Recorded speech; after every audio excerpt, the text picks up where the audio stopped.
in my training, it was, as you're talking about, really trying to avoid all of the potential allergens as much as possible.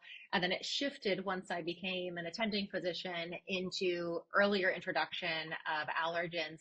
And it always made so much more sense to me that we would give kids a variety of foods as early as possible to increase their tolerance. I was in France last year, and the French, they never bought into this whole thing of avoiding foods at 1 minute.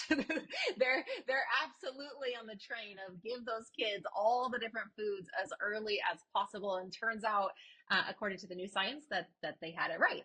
So tell people who are interested now in understanding, okay, what is the new science telling us? What is the most current evidence informing us?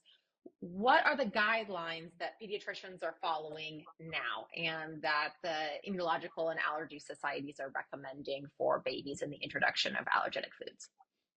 Okay, well, the guidelines have really changed dramatically and done a U-turn essentially, um, from saying avoid to now saying introduce. And Mm-hmm. and the first guidelines that came out in the US shortly after the LEAP study was published in 2015 were the NIH or NIAID guidelines that recommended uh, very early introduction of high levels of peanut into young babies as of 4 months of age, uh, particularly emphasizing young babies with eczema.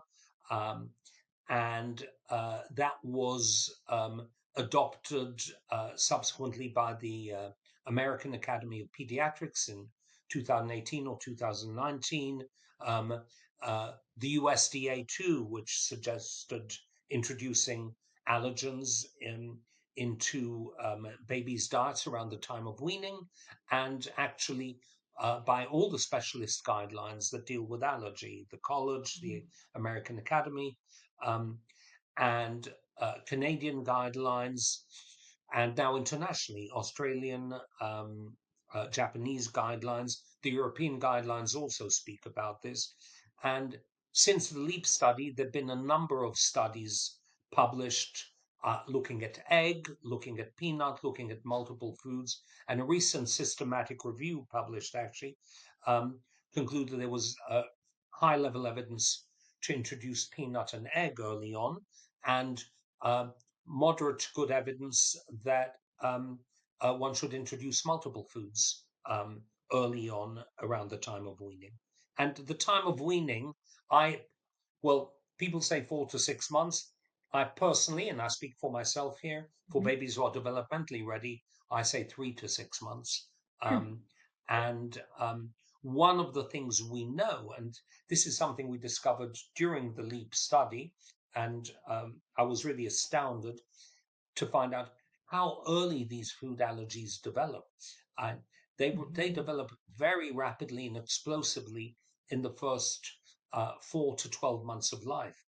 And for many babies with severe eczema, who've had eczema since 1 or 2 months of life, or call it eczema, call it atopic dermatitis, um, Mm-hmm. by the time they reach 9 or 10 months, they've missed the boat. They already have peanut allergy. Right. And of Right. course, you can't prevent a disease that's already there.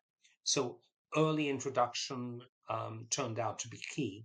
And all these bodies are now recommending um, early introduction. Some of them are also emphasizing that delayed introduction could be harmful, Mm-hmm. i.e., paradoxically cause allergies. Um, Mm-hmm. so there has been a shift. It's a profound shift.